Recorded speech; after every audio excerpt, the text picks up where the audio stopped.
చెప్పినట్టుగానే మీరు ఒక చక్కని పదం వాడారు.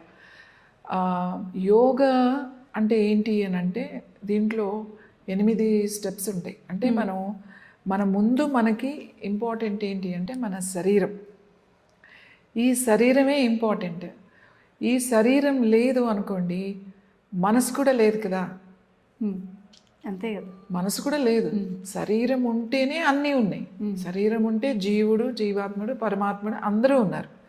ఈ శరీరం లేకపోతే ఎవరు లేరు కదా. సో యోగా ఏం చెప్తుందంటే నీ శరీరమే ఒక దేవాలయం, దేహమే దేవాలయం అన్నారు మన పెద్దవాళ్ళు. ఎందుకన్నారంటే ఈ శరీరాన్ని ఒక దేవాలయంలాగా చూసుకోవాలి.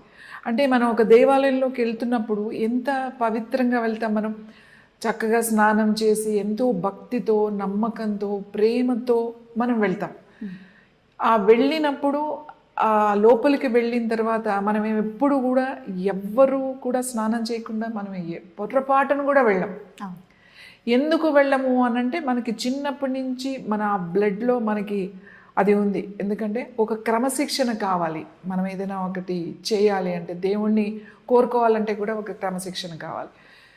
యోగా కూడా అదే, ఒక క్రమశిక్షణ అనేది ఉండాలి. యోగాకి ఒక నమ్మకం ఉండాలి, భక్తి కూడా ఉండాలి. యమ నియమ ఆసన ప్రాణాయామ ప్రత్యాహార ధారణ ధ్యాన సమాధియో అష్టాంగాని అంటాడు పతంజలి మహర్షి. పతంజలి మహర్షి యోగ సూత్రాల్లో ఇది ఒక యోగ సూత్రం.